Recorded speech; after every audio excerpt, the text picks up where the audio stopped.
우리 에베소서 2장 11절부터 19절 내용입니다. 먼저 11절 12절 교독하고 시작하겠습니다. 11절 그러므로 생각하라 너희는 그때에 육체로는 이방인이요 손으로 육체에 행한 할례를 받는 무리라 칭하는 자들로부터 할례 받지 못한 무리라 칭함을 받는 자들이라. 12절 읽겠습니다. 시작.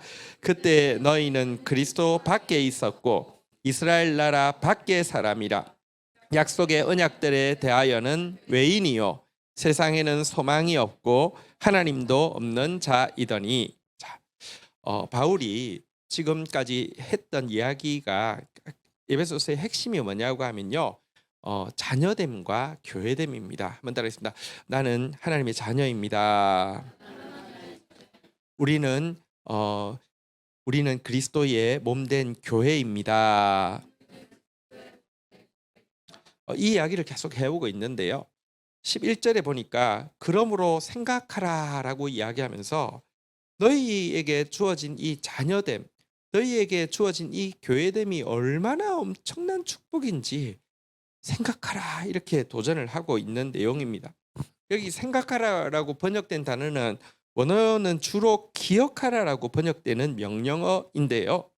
다시 말하면 과거 하나님의 자녀 아니었던 시절, 과거 그리스도의 몸된 교회의 지체 아니었던 때를 되돌아보고 기억해보라 이렇게 이야기하고 있는 것입니다. 우리 한번 지금 하나님 자녀 되었다 너무 당연하게 느껴지고요. 하나님의 교회 되었다 그게 뭐야 당연하게 느껴지는데 하나님 자녀 아니었던 과거를 기억해 봅시다. 하나님 교회 아니었던 옛날을 되돌아보십시다. 여러분 보십시오. 우리가 하나님 자녀 아니었던 때, 다시 말하면 하나님 아버지를 모를 때, 하나님을 모르고 그분의 아버지로서의 사랑을 알지 못하던 때를 한번 되돌아보면요, 사실 내가 하나님을 알지 못하는 사람은 내가 왜 살아가야 하는지 이유를 모르는 상태이고요, 그분의 사랑을 공급받지 못한, 그분의 사랑을 알지 못한 때는요, 내가 정말 그 바른 삶의 이유를 향해서 끊임없이 살아갈 수 있는 원동력이 차단된 상태에서 살아가는 모습이었습니다. 그러던 우리가 하나님의 자녀가 되어서요, 삶의 이유도 알고요, 그런 삶을 살아갈 수 있는 힘도 공급받고 있습니다. 이게 보통 축복이 아니죠. 그리스도의 몸된 교회를 모를 때의 신앙생활은요, 신자라도요, 자기가 잘하면 자기 혼자 교만하고요, 자기가 못하면요 자기 혼자 절망하는 삶을 끊임없이 반복하고요, 그러다가 넘어질 수밖에 없습니다. 전도서에 보면요, 교회의 축복에 대해서 이렇게 묘사합니다. 전도서 4장 9절부터 보면요, 교독을 하겠습니다. 두 사람이 한 사람보다 나음은 그들이 수고함으로 좋은 상을 얻을 것입니다. 함께 수고하면 상이 있는데요, 혼자 한 사람은요, 잘해도 교만해가지고 잊어버리고, 못하면 절망해서 조금, 그때가 인내의 시간이고 사실은 성숙의 시간인데 못 이룬단 말이에요. 10절 한번 읽어볼까요? 시작. 그들이 혹시 넘어지면 하나가 그 동물을 붙들어 일으키려니와 홀로 있어 넘어지고 붙들어 일으킬 자가 없는 자에게는 화가 있다. 넘어져도 괜찮습니다. 교회 안에서는 넘어져도 괜찮습니다. 몸이 이렇게 줍니다. 근데 혼자 있으면 넘어지면 진짜 위험합니다. 11절 볼까요? 또 두 사람이 함께 누우면 따뜻하겠거니와 한 사람이면 어찌 따뜻하랴. 12절 같이 한번 읽도록 하겠습니다. 읽겠습니다. 시작. 한 사람이면 패하겠거니와 두 사람이면 맞설 수 있나니 세 겹줄은 쉽게 끊어지지 않아. 교회가 있기 때문에요, 맞설 수 있고요, 교회가 있기 때문에요, 쉽게 여러분들 우리 넘어지지 않을 수 있습니다. 여러분 다시 한번 우리가 이때를, 과거를 기억하면서 지금 현재 받은 자녀됨과 교회됨의 축복이 얼마나 소중한지 다시 한번 느끼는 시간 되기를 축복합니다. 11절에 보면 사실 이 에베소 성도들은요, 유대인들로부터는 육체로는 이방인이요, 그러니까 이방인이라는 단어 자체가 유대인들한테는 엄청 멸시하는 단어고요, 그들은 할례를 받았는데 이 에베소 성도들 같은 이방인들을 부를 때 한번 따라하겠습니다. 할례를 받지 않은 무리, 저 이방인, 저 할례 받지 않은 무리라는 자체가 굉장히 멸시하는 표현이었습니다. 그런 멸시를 받던 존재, 율법을 알지 못하는 그런 존재였고요. 12절에 보면요. 사실은 그들은 그리스도밖에 있었다. 다시 말하면 그러니까 아버지이신 하나님을 모를 뿐 아니라 창조주이신 하나님을 모를 뿐 아니라 구원자이신 그리스도도 알지 못하고요. 이스라엘 나라 밖의 사람이라 했는데 이스라엘 나라는 사실은 하나님 나라를 상징하고 천국을 상징하잖아요. 그죠? 그러니까 하나님 나라와 상관없는 사람이었다. 약속의 언약들에 대해서 외인이라 그랬는데요. 약속이 무엇입니까? 너는 내 백성이 되고 나는 너희 하나님이 되고 너는 내 나라의 이렇게 상속자가 되어지고, 이런 약속, 하나님 나라의 약속과는 아무 상관없는 사람, 하나님 나라의 약속과는 아무 상관이 없기 때문에 소망이 없는 그런 존재들이었는데, 이제 너희가 정말로 아버지 하나님의 자녀가 되었고 이제 너희가 정말로 그리스도의 몸의 지체가 되었다. 기억하라. 이렇게 이야기를 하고 있는 것입니다. 여러분, 성경에 보면 기억하라라는 명령이 굉장히 많습니다. 기억하는 게 왜 중요하냐면요. 두 가지로 중요한데요. 과거를 기억하면 내가 어떻게 살아야 되는지에 대한 해답이 나옵니다. 내가 지금 처한 상황에서 해답이 나옵니다. 또 기억할 때 감사가 나옵니다. 사실 기억할 때 해답이 나온다는 말이 무슨 말인지 한번 좀 볼까요? 우리 신명기 5장 15절 한번 볼까요? 한번 따라하겠습니다. 너는 기억하라. 뭘 기억하라고요? 네가 애굽 땅에서 종되었었는데 여호와 하나님이 강한 손과 편팔로 거기서 너를 인도하여 내지 않았느냐? 너 기억하라. 너 종이었고 너 기억하라. 그때 여호와의 강한 손이 너를 건져냈다 라고 이야기하면서 이걸 기억하면 솔루션이 있습니다. 예를 들어 지금 내가 갑자기 매여 있고 종처럼 내가 관계 속에서 재정적인 문제 가운데서 이렇게 건강의 문제 가운데서 매여서 아무것도 못하는 상황일 때 기억을 해봅니다. 그렇지, 나 워낙 종이었는데 어떻게 벗어났지? 여호와의 강한 손이 편팔이 나를 건졌지. 그러면 이 상황 가운데서 다시 내가 무엇 해야 되지? 한번 따라하겠습니다. 내 하나님 여호와가 내게 명령하여 안식일을 지키라 하느니라. 지금 내가 이 관계 문제, 재정적인 문제, 건강의 문제를 해결하기 위해서 내가 빡빡으로 노력할 게 아니라 내가 지금 여기에 매여 있는데 그 여호와의 크신 팔이 과거에 나를 건져냈던 것을 기억하면 내가 지금 해야 할 것은 그분을 예배하는 것이다. 예배부터 다시 시작해야 된다. 기억할 때 여러분들 솔루션이 있다는 말입니다. 신명기 8장 2절도 한번 볼까요? 내 하나님 여호와께서 이 40년 동안 내게 광야길을 걷게 하신 것을 한번 따라하겠습니다. 기억하라. 우리가 이스라엘 백성들이 과거 40년을 광야길을 걸었잖아요. 그죠? 근데 우리가 신앙생활 하다가 갑자기 또 광야에 들어온 것 같을 때가 있어요. 영적으로 메말라지고요. 영적으로 이렇게 은혜의 때라기보다는 시험의 때를 지날 때가 있단 말입니다. 근데 기억을 하며 어떤 솔루션이 있습니까? 내가 왜 지금 다시 광야길을 걷고 있지? 이는 너를 낮추시며 너를 시험하사 내 마음이 어떠한지 그 명령을 지키는지 지키지 않는지 하려 하심이라. 여러분, 광야의 때는요 우리의 마음을 낮추라는 겁니다. 광야의 때는요 우리 마음을 점검하는 때라는 겁니다. 풍요의 때는 주님 사랑하지 않는 사람이, 그러니까 여러분, 좋을 때는, 은혜의 때는요 주님 사랑하지 않는 사람이 이상한 사람이에요. 근데 시험의 때가 되고 광야의 때가 되었을 때 진짜 주님 사랑하는지 안 사랑하는지 알 수 있어요. 그래서 광야 때 내가 지금 광야라고 느끼는 이때 내가 해야 될 일은 마음을 낮추는 것이구나. 그리고 그의 명령을 정말 내가 지키기를 원하는지, 그 명령 순종과 나와의 거리가 얼마나 되는지 점검하려는 것이구나. 기억할 때 하나님 지금 나한테 뭘 요구하시는지 솔루션이 있다는 것입니다. 신명기 8장 18절에 이런 구절도 있어요. 같이 한번 읽을까요? 시작. 내 하나님 여호와를 기억하라. 그가 내게 재물을 얻을 능력을 주셨음이라. 이같이 하심은 내 조상들에게 맹세하신 언약을 오늘과 같이 이루려 하심이라. 여러분, 우리가 또 예를 들면 능력이 생겨서 뭔가를 할 때마다 미다스의 손처럼 뭔가 잘 될 때도 있어요.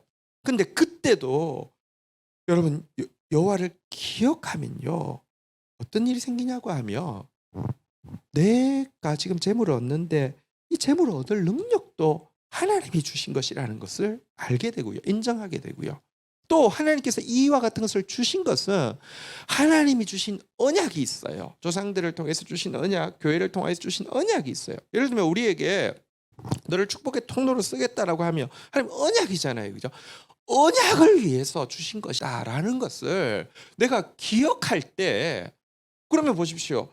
우리가 기억하지 않으면, 여러분, 제일 처음에는 은혜다 은혜다 하다가 하는 것마다 잘 되면요, 내 실력이야 이렇게 돼요. 근데 재물 얻을 능력도 하나님 주신 것을 기억하게 되고, 이거는 하나님이 언약을 지키시는 건데 그럼 내가 할 것은 언약을 기억하고 언약을 지키는 거구나, 이렇게 여러분 기억하는 것이 하나님이 요구하는 삶의 솔루션, 내 문제의 솔루션을 제시하기 때문에 기억하는 거 굉장히 중요합니다.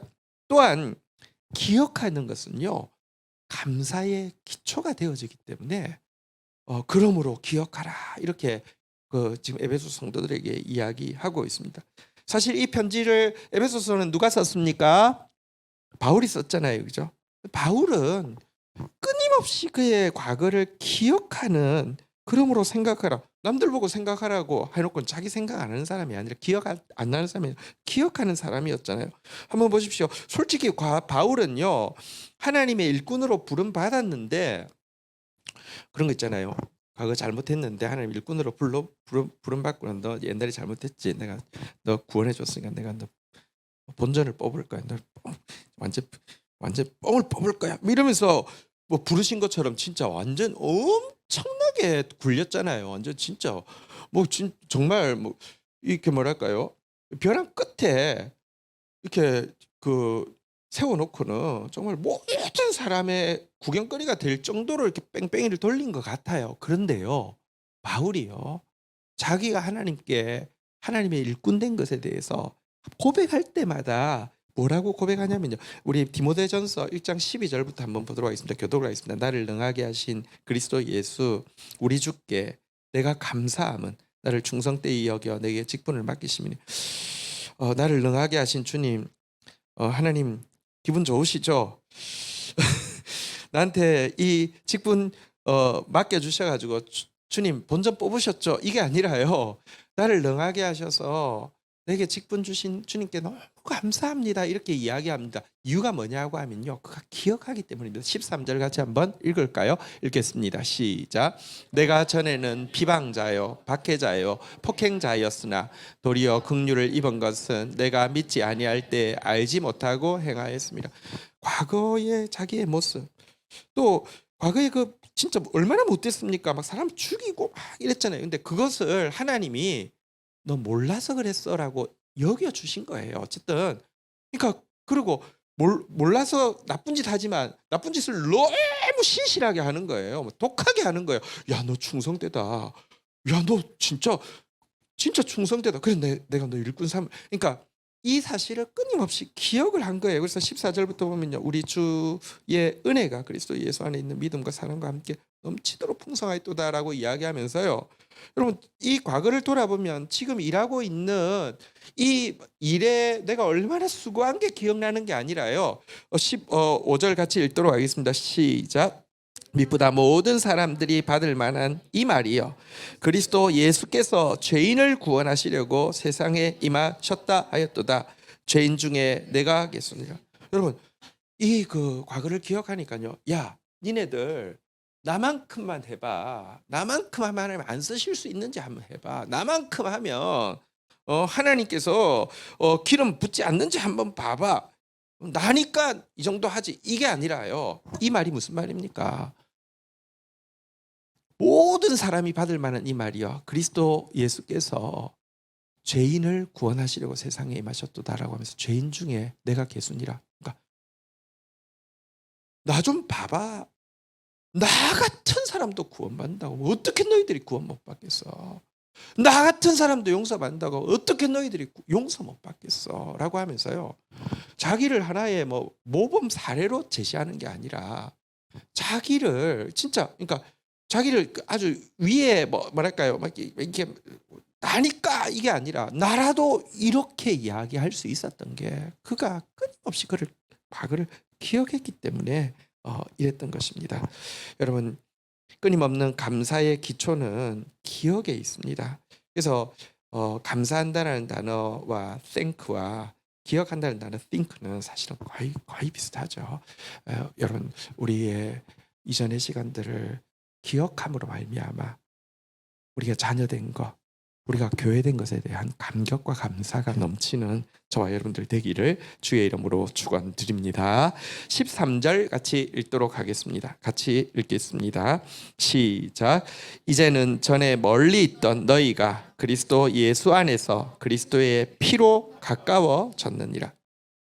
여러분 이제 자녀되고 교회된 것에 대해서 감격하는 것 그다음에 이제 예수 그리스도께서 하신 화목 사역에 대해서 화평케 하는 사역에 대해서 이제 이야기를 하고 있는데요. 제일 첫 번째 예수님이 하신 화평케 하는 사역은 한번 따라하겠습니다. 멀리 있던 너희가 가까워졌느니라. 멀리 있던 우리를 핏값을 지불하심으로 말미암아 가까이 불러주신 것에 대해서 이야기를 하고 있습니다. 여기 가까이 부르셨다는 것은 친밀한 교제의 자리로 초청하셨다는 뜻이고 친구를 삼아주셨다는 뜻인데요. 여러분들 예수님이 우리를 가까이 부르셨습니다. 친구로 부르셨습니다. 모세가 하나님과 누리고 있던 관계를 예수님이 베드로, 야고보, 요한과 가지고 있던 관계를 우리에게도 초청장을 내미시면서 가까이 부르셨다는 말입니다. 여러분 이 예수님과 이렇게 가까워질 수 있는 것, 이렇게 화목되어질 수 있는 이 감격을 우리 가져야 합니다. 사실은 가까이 부름받은 것에 대한 감격이 있었던 구약의 한 집단이 있죠. 기브온 사람들.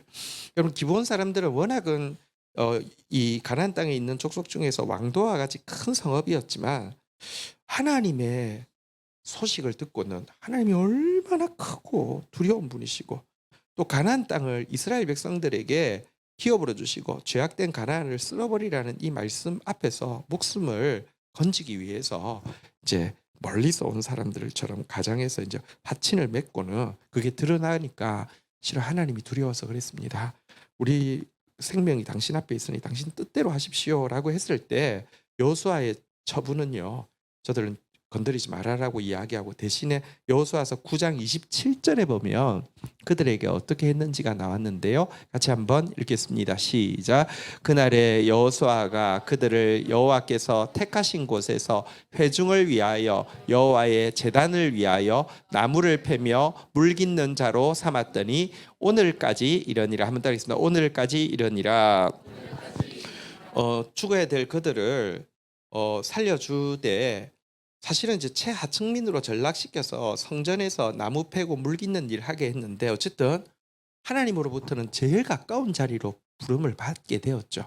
제일 처음에는 목숨을 건지기 위해서 이 일을 했는데 나중에 이들은 하나님께 가장 가까이 있는 사람이 됐다는 그 감격 때문에 신분적으로는 최하층민이지만 이 감격이 몇 년을 가냐면요. 성경에 보면 이 기브온 사람들이 성전에 남아 있었던 기록이 이때로부터 1000년 이후에도 나옵니다. 이미 이스라엘은 망했고요. 페르시아에 다 끌려가 있는 상태고 여러분 나라가 망하고 나면 공부 많이 한 사람이 여러분 이 망한 나라에서 뭐랄까요 일자리를 구하기 쉬울까요? 막노동 하던 사람이 일자리 구하기 쉬울까요? 막노동 하는 사람이 훨씬 낫습니다. 손기술 있는 사람이 훨씬 낫습니다. 평생을 막노동으로 잔뼈가 굵은 그 사람들 페르시아 땅에서 잘 살 수 있음에도 불구하고요. 에스라 느헤미야 때 성전 성벽 지을 때 간다고 하니까 가서 다시 그곳에서 나무 패고 물 깃기 위해서 이 기브온 사람들이 돌아왔습니다.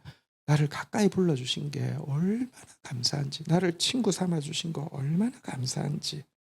예수님은 우리와 막힌 담이 없이 우리와 가장 가까이 교제하시는 분이시다. 이렇게 이야기하고 있습니다. 우리에게도 기브온 사람과 같이 나를 가까이 불러주신 주님의 은혜에 대한 기억과 감사가 있기를 주의 이름으로 축복합니다. 14절 한 번 더 보도록 하겠습니다. 14절 15절 교독하겠습니다. 그는 우리의 화평이신지라 둘로 하나를 만드사 원수된 것 곧 중간에 막힌 담을 그 자기 육체로 허시고 15절 읽도록 하겠습니다. 시작. 법조문으로 된 계명의 율법을 폐하셨으니 이는 이 둘로 자기 안에서 한 세 사람을 지어 화평하게 하시고. 예수님의 화목사역은 첫 번째 당신께서 우리와 가까워지시는 것이고, 두 번째는요 당신 안에서 유대인과 이방인이 가까워지게 하시는 것이다 라고 이야기하는데요. 14절에 보니까 한번 따라하겠습니다. 그는 우리의 화평이신지라. 예수님은 우리의 화평이십니다. 이 말은 예수님은 화평의 왕이라는 뜻이고요, 화평의 왕으로서 예수님이 하시는 가장 중요한 일은 화평, 그러니까 하나됨이라는 것입니다. 예수님이 다시 한번 따라하겠습니다. 예수님은 화평의 왕이십니다. 예수님은 화평케 하시는 일을 하십니다. 예수님이 역사한다, 그 가운데 일어나는 일은 하나됨인데요, 하나됨을 이루시되 특별히 둘로 하나를, 다시 말하면 이방인과 유대인을 하나로 만드시는데요, 유대인과 이방인이 하나 될 수 없었던 원수된 것, 중간에 막혀 있는 것들을 자신의 육체로 허물었다라고 이야기했는데, 중간에 막혀 있던 원수되게 하는 게 뭐냐? 15절에 나왔죠. 법조문으로 된 계명의 율법이 둘을 가로막았습니다. 여기 말하는 법조문으로 된 계명의 율법이란 무엇을 이야기하냐면 십계명을 이야기하는 게 아니라 유대인들은 가지고 있고 이방인은 가지고 없었던 의식법들을 이야기합니다. 무엇 먹으면 되고 무엇 먹으면 안 되고, 뭐는 정하고 뭐는 부정하고 이거 있잖아요. 이것 때문에 유대인들은 이방인과 절대로 함께할 수 없습니다. 너무 역겹고 이거는 근처에도 갈 수 없었습니다. 그런데 사실 의식법은요, 예를 들면 할례, 제사제도, 음식, 결례, 이것은 전부 예수 그리스도를 상징하고 예수 그리스도에게 나아가는 길을 상징하고 예수 그리스도의 사람들이 살아야 될 삶을 상징하는 것인데요, 그가 오셔서 그 몸으로 보여주시고 그 몸을 찢으심으로 말미암아 이 율법, 이 의식법들의 요구를 다 완성하심으로 말미암아 이 법 자체가 사라지게 했다는 것입니다. 이제 베드로는요, 잡아먹으라고 하면 그거 잡아먹어도 되는 사람이 되게 하셨습니다. 다시 말하면 예수님이 오시면요 어떤 일이냐면, 워낙 아무것도 아닌 것들이 너무 커져 있는 것들이 많은데요, 예수님 안에서는요 아무것도 아닌 게 정말 아무것도 아닌 게 되고요, 이미 처리하신 문제가 더 이상 문제가 되지 않도록 하시는 분이 예수님이십니다. 사실 대인관계를 한번 보십시오. 하나 되지 못하는 문제들이 너무 많은데 사실은요 그 문제 너무 심각해 보이지만 아무것도 아닙니다.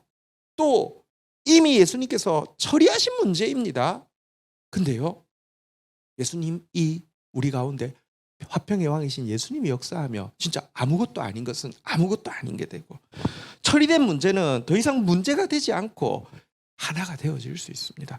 공동체 안에서 사실은요 하나 되지 못한다고 막 내세우고 있는, 저 사람은 절대 하나 될 수 없어 내세우고 있는 수만 가지 이유들이요, 그리스도 안에서 다시 한번 생각해 보십시오. 아무것도 아닙니다.